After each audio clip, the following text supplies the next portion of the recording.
Buenas noches, estimados alumnos. Bienvenidos a esta nuestra segunda ya, perdón, esta nuestra tercera ya semana que va a ser en este módulo de Derecho Comercial 2. Como habíamos venido ya viendo a lo largo de la semana, ya hemos revisado todo lo que se refería al concepto desde la economía en un concepto macro, después de que son los actos de comercio, ¿no? Que son los que, como vemos, una de las actividades, perdón, más antiguas que ha venido realizando el mundo y conceptualizándola en aquel intercambio de acciones, bienes o servicios a través de un valor, ¿no? Entonces, la necesidad emergente puntualmente de que el derecho comercial venga a regular este tipo de actividades. Y como han debido ver ustedes en Derecho Comercial 1, no todo se enmarca dentro de actividades de comercio, ya que hace también nuestra normativa una diferenciación entre lo que sí es un acto de comercio y lo que no es un acto de comercio. Pero lo que nos refiere a este módulo, lo que nos ha llamado a puntualizar es el vínculo de este tipo de relaciones jurídicas que se pueden dar entre partes que realizan puntualmente un tema de lo que llamaríamos contrato, ¿sí? Ese acuerdo que, como recuerden, dijimos que es un acuerdo que se da entre dos o más personas y entre ellas lo que se proponen es otorgar, modificar o extinguir en lo principal derechos y obligaciones. Y en nuestro Código de Comercio puntualmente vemos que existen diferentes tipos de contratos que se los determina comerciales, que si bien en profundidad y de haciendo una analogía, tienen que ver con también aspectos en el área civil, este tipo de contratos lo que tratan de hacer es, espero, lo que tratan de hacer es puntualizar este tipo de relaciones jurídicas, lo que refiere cuando se dan las relaciones comerciales. Y ahí lo que veíamos en la diapositiva y en el video anterior, que tenemos puntualmente a lo que refiere todo lo que trata de contratos de distribución, en lo principal, de suministros, que ya veíamos cuál era la diferencia, y entrábamos a ahondar de agencia, de servicio, de obra, que son los diferentes contratos que enuncia nuestro Código de Comercio. Y que lo principal, lo que hablábamos justamente en la clase anterior, era poder determinar las diferentes características que esta relación jurídica como tal pretende realizar.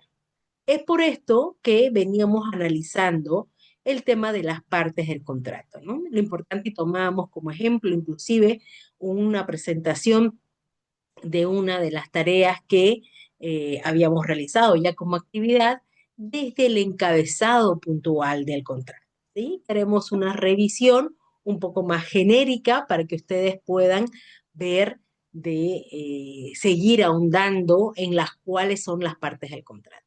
Hablamos de lo importante de inclusive el encabezado porque esto nos ayuda a tipificar puntualmente el acuerdo que vayamos a elaborar, ya sea para nuestro cliente que actúe como parte de distribuidor o como parte de proveedor, como podríamos ver en caso de la mercadería.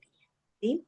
Entonces ya habíamos visto todo lo que es la importancia del encabezado, de tener un enunciado claro, si va a ser un documento público o privado, ya que el enunciado de los diferentes contratos pues conllevan a que direccionemos si va a ser un documento público al notario de fe pública o que establezcamos, perdón, el acuerdo que será puntualmente para fuerza normativa o fuerza de ley que se le pone entre las partes. Habíamos visto de la cláusula primera de las partes, la importancia también de enunciar todas y cada una de las características que va a tener la personalidad jurídica, en este caso cuando se trate de empresas, ¿no? La importancia de establecer claramente la razón social que tiene que estar de manera expresa y detallada y, perdón, y conforme a lo que establece la matrícula de comercio y el NIT, ¿sí? Siempre, siempre al momento de que ustedes vayan a redactar un contrato, tienen que pedir al cliente, cuando se trate de una persona jurídica, la matrícula de comercio, la misma que tiene que encontrarse claramente vigente, al igual que su NIT, en el cual también se deberá evidenciar que el domicilio, por ejemplo, de la empresa esté enunciado tanto en el NID como en la matrícula de comercio de manera igualitaria. Es decir, tiene que estar la misma dirección, porque lo que hablamos dentro de las generales del NID, de una persona jurídica, la importancia de tener detallado el domicilio para cualquier circunstancia de comunicación o afectos de notificación de un tema de impedimento de cumplimiento del contrato, pues tiene que señalarse claramente el domicilio.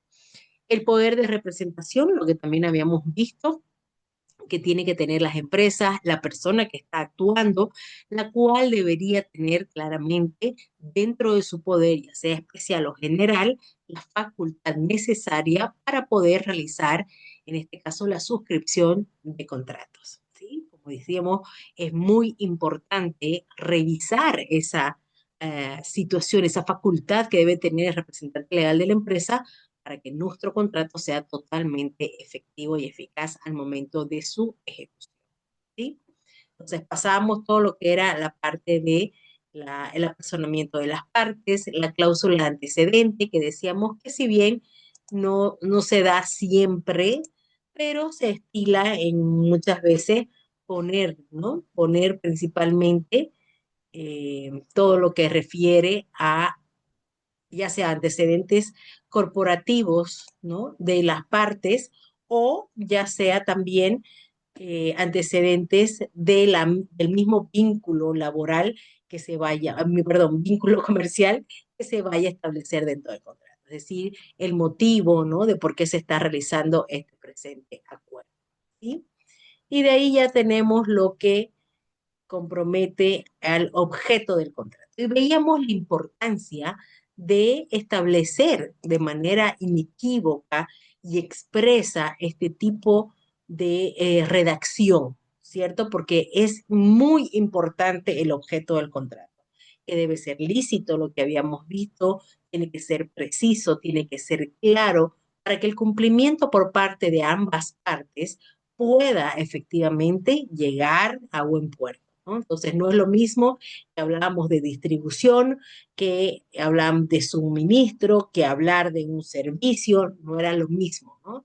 Inclusive, taxativamente, el Código de Comercio diferencia este tipo de contratos porque tienen objetos totalmente diferentes. Entonces, al momento de redactar como corresponda a sus contratos, es indispensable que ustedes puedan realmente revisar varias veces, y no solamente ustedes, sino también con el cliente, el objeto que podríamos establecer que es casi el propósito de la relación jurídica que se va a entablar a través de este acuerdo, se encuentre claro, establecido y sin duda alguna por parte de ninguno de los suscribientes.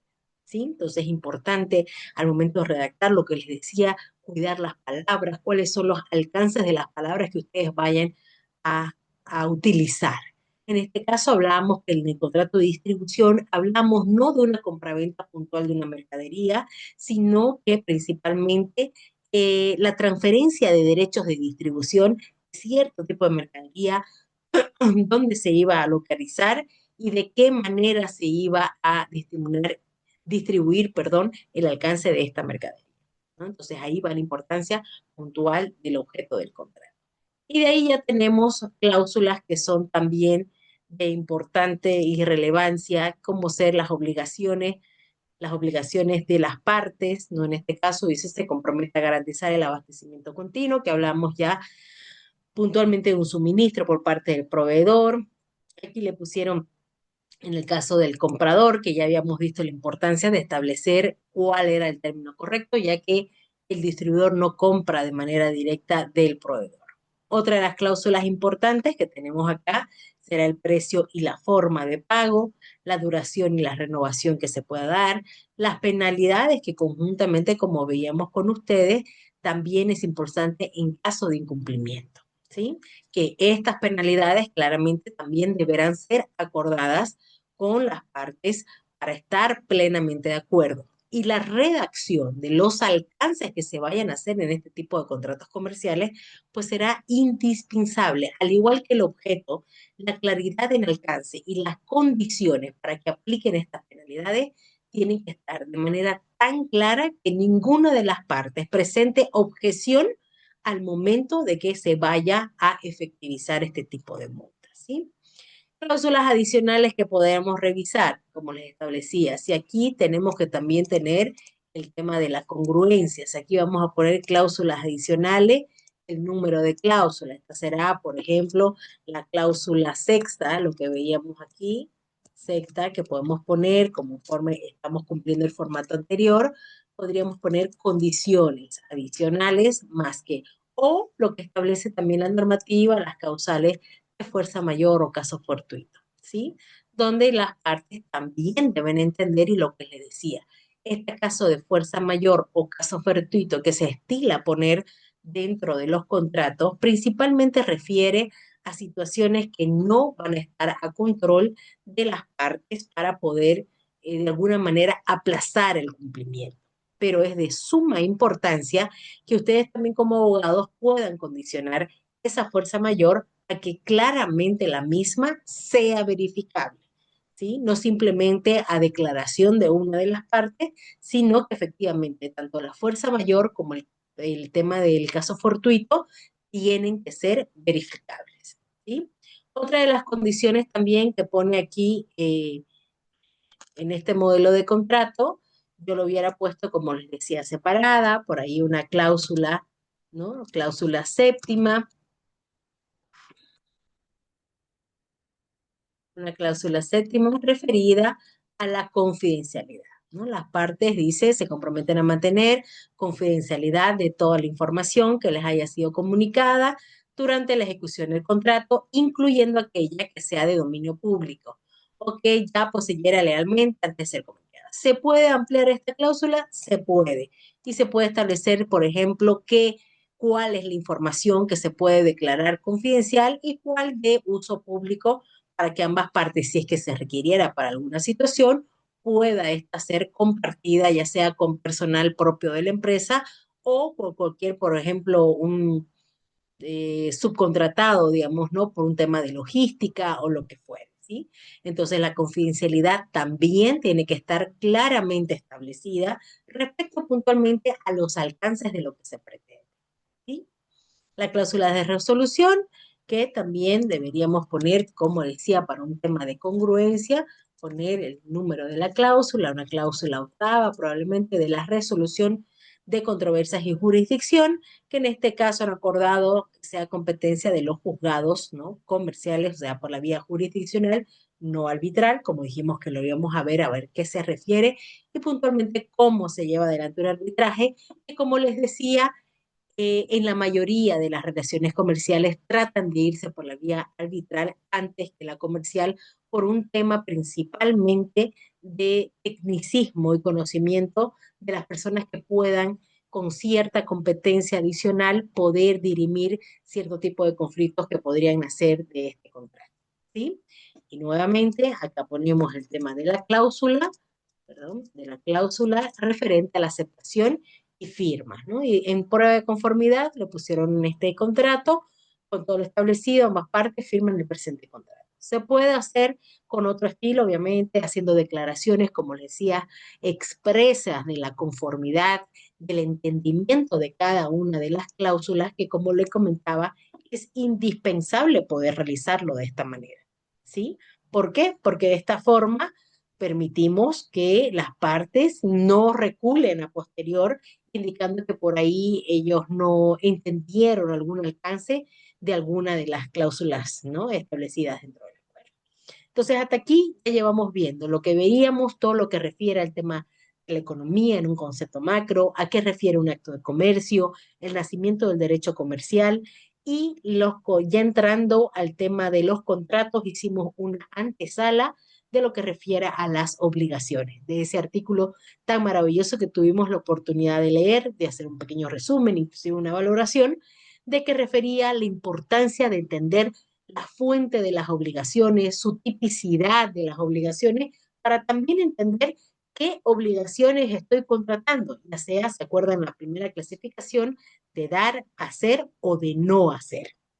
Entonces, entendiendo ya esa antesala de las obligaciones, ya hemos entrado a ver puntualmente los contratos y qué contratos nos permite realizar en el área de un enfoque del área comercial el Código de Comercio, que tenemos el contrato de suministro, que es lo que hemos visto juntamente con el de distribución, que a diferencia del objeto, tiene cierto tipo de condiciones, tenemos el contrato de agencia, el contrato de servicio, con cierta analogía también el contrato de obra, los contratos de transporte, los contratos de préstamos y los contratos de seguro, que ahora en esta semana vamos a revisar justamente. Ahora les voy a ir a mostrar el tema de los contratos de préstamo, ¿sí? Entonces, hasta ahí hemos llegado. Es economía, que consideramos un acto de comercio, cuál es el propósito del derecho comercial en este tipo de relaciones jurídicas que se presentan en el área comercial, qué tipos de contratos son los principales que se establecen o refiere el código o que, ¿no?, principalmente regula el código de comercio, y la última semana ya veremos el aval de los títulos valores. Pero ahora nos toca ver lo que refiere, y esto me encantaría que lo podamos también ver a detalle en la próxima clase, lo que fueran los contratos de préstamo, ¿sí? Entonces, aquí vamos a dejar de compartir un momentito para ya compartirles mi pantalla de lo que es el buscador principalmente de la ASI, ¿sí? Como ustedes saben, no, los bancos son entidades reguladas por la ASFI, que no es otra que la Autoridad de Supervisión del Sistema Financiero. La ASFI tiene un portal, como ustedes pueden ver aquí, donde establece, digamos, toda la recopilación de normas que se requieran para ahondar o revisar el tema inclusive de los contratos. Todas las actuaciones de las entidades financieras, desde donde veremos principalmente el contrato de préstamo, se encuentran aquí. Entonces, la normativa es obviamente un portal de acceso público en los cuales ustedes van a poder encontrar mucha información en caso de que quisieran ahondar, perdón, en el tema bancario. Como verán aquí, dice recopilación de normas para servicios financieros. Entramos a esta recopilación de normas, nos vamos al tema del índice, donde está el libro 2 de operaciones y servicios. Tenemos también el tema de registros. En este capítulo, este título de registro, que es el título quinto, se va también a capítulos, donde están los diferentes reglamentos que los bancos están obligados a cumplir. Y dentro de esos reglamentos tenemos el reglamento, como verán acá, de contratos, donde están divididos en tres secciones y que tiene en lo principal, por ejemplo, la primera sección donde establece los aspectos generales que las entidades deben considerar al momento de contratar o de realizar y suscribir contratos, ¿no? Con sus usuarios o con lo que decíamos, perdón, con sus clientes. ¿Cuál es el objeto de este reglamento? El mismo reglamento nos los indica y dice que tiene por objeto, perdón, normales de establecimiento de directrices para la elaboración de contratos, el procedimiento para su registro en el sistema de registro de contratos de la ASFI, así como su terminación. Nos da un ámbito de aplicación, ciertas definiciones importantes, como la que podemos evidenciar aquí, lo que refiere el contrato, que no es otra cosa que un documento suscrito, dice, entre la entidad financiera y el cliente financiero, a través del cual se obliga al cumplimiento de estipulaciones propias de las operaciones comunes o recurrentes, de las operaciones no recurrentes o especiales también. Contratos matriz, que es lo que vamos a venir a revisar ahora, que son los que están en la matriz de contratos y que son los que están autorizados y verificados por la ASFI. Y aquí la elaboración del contrato, ya en una sección 2, que son las directrices para la elaboración del contrato, tenemos que las entidades financieras, dice, deben elaborar sus contratos modelo con base a los contratos matriz establecidos en el anexo 1 del presente reglamento, para cada operación común o recurrente, tomando en cuenta las directrices determinadas en la presente sección. Para elaboración de contratos no recurrentes o especiales, la entidad financiera debe enmarcarse de las directrices establecidas en el presente reglamento. Entonces, como vemos, existe un reglamento específico para lo que las entidades financieras tienen que elaborar y cumplir en lo que refiere a la elaboración de los contratos. ¿Cuáles son los requisitos de forma? ¿No? Que también es importante que los veamos, y si no nos alcanza el tiempo ahora, vamos a revisar palabra por palabra, ya en la clase presencial, como lo estábamos haciendo, para aprender mucho mejor, digamos, y ahondar cuáles son las estructuras de contrato, en este caso, de préstamos regulados o de las entidades que otorgan este tipo de contratos y que se encuentran reguladas por la ASFE, ¿sí? Los contratos elaborados, dice, por las entidades financieras deben instrumentarse en idioma castellano y cumplir los siguientes aspectos. Utilización de caracteres. Las entidades financieras están obligadas a utilizar sus contratos caracteres que sean legibles, cuyo tamaño no debe ser inferior a 3 milímetros. Redacción. Las entidades financieras deben redactar las cláusulas contractuales en un lenguaje sencillo y claro que permita una adecuada comprensión por parte de los clientes financieros en relación a sus derechos y obligaciones. Y como en algún momento, si no me equivoco, les he comentado, esta normativa a través, obviamente, de la última modificación, antes la que se llamaba Ley de Banco, ahora tenemos la Ley de Servicios Financieros, donde claramente, como ustedes pueden ver, se ha ahondado en cubrir todos estos aspectos que antes no eran tan considerados por los bancos y que ahora lo que tratan es de proteger principalmente el derecho a los consumidores y clientes financieros, donde el cliente al momento de firmar su documento, pues tenga un entendimiento claro de la operación que está suscribiendo, ¿sí? ¿Cuáles serían los cobros, los requisitos de fondo? Los contratos individuales, operaciones, ¿no? Los contratos individuales. Dice, las operaciones y o servicios financieros efectuados por las entidades financieras deben estar contenidas en contratos individuales, pudiendo incorporar los servicios relacionados. Las comisiones y los cargos, que esto también es muy importante, porque a veces las personas tienden a no leer su documento y no tienen claramente qué es lo que les estaría cobrando el banco, ¿sí? Dice, las entidades financieras quedan prohibidas, a su vez, de efectuar el cobro de cargos o comisiones que no implican una prestación efectiva de servicio para el cliente financiero. Tampoco podrán cobrar cargos o comisiones por servicios no aceptados o no solicitados expresamente por el cliente, que en su caso representen el cobro de más de una comisión por un mismo acto hecho o evento. Entonces, otra de las protecciones y garantías que tendría el cliente financiero ante la entidad para evitar que existan cobros que no corresponden, ¿no? De comisiones o cargos que, según la ASI, también advierte no deberían ser cobrados por las entidades. De ahí tenemos las primas de seguro, y son las que se cobran, obviamente, por temas de seguros relacionados con el seguro que debe pagar el cliente financiero por los seguros asociados de las operaciones, que también tienen que estar establecidos de manera clara. Las modificaciones de estos tipos de contratos. La modificación unilateral dice que las entidades financieras no pueden, entiéndase esto claro, la entidad financiera no puede modificar unilateralmente los términos y condiciones pactados en los contratos de operaciones o servicios, salvo que dicha modificación beneficie al cliente financiero, ¿sí?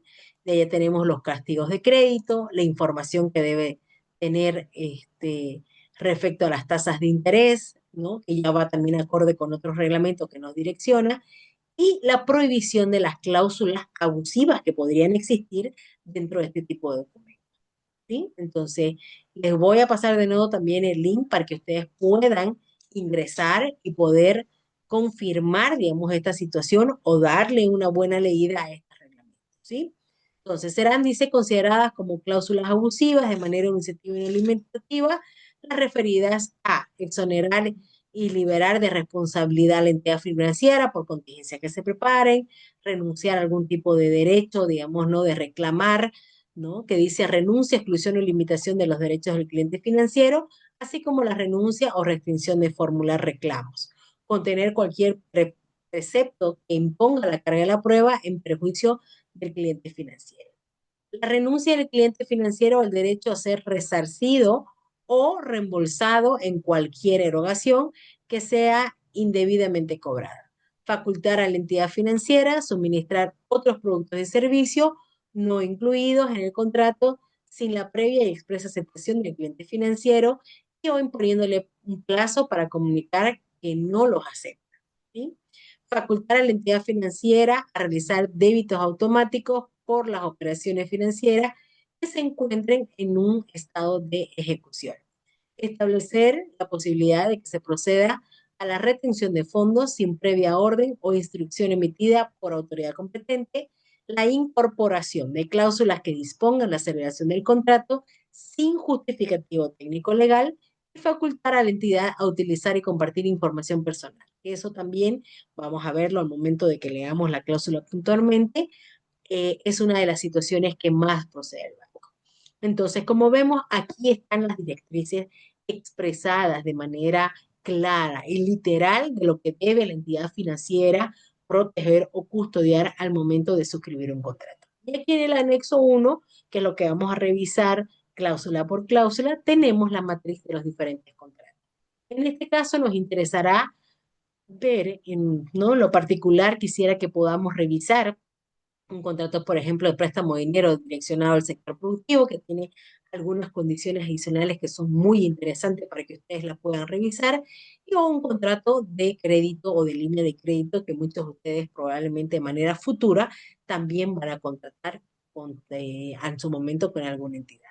¿Sí? Entonces veremos tanto el contrato de apertura, por ahí lo que les comentaba, la importancia de que si ustedes son clientes de algún banco, pues ustedes tengan conocimiento pleno de las condiciones de su contrato de caja de ahorro. Entonces aquí podemos ver, no sé si esto me deja puntualmente compartir ya, aperturarlo el, el contrato como tal. Aquí lo vamos a mostrar.